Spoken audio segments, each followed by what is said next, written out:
So friends, welcome to the series of AI Doge Coin project review. अगला जो topic है that is the coin market cap listing and the prices. So right now I am recording this video on 25th of November. उस समय जो price चला है that is equal to 111 satoshis and you can see the rank of this coin is 5510.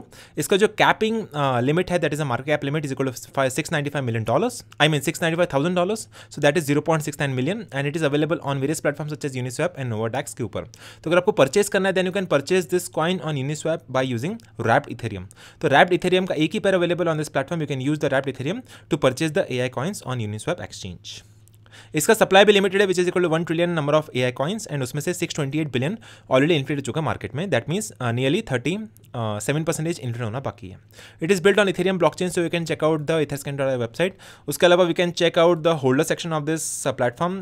For example first address is holding 27%, second address is held by MEXC which is 11%, AI Doge Coin presale is holding 9.44%. इस तरह से सारे के सारे holding distributed है across various wallets.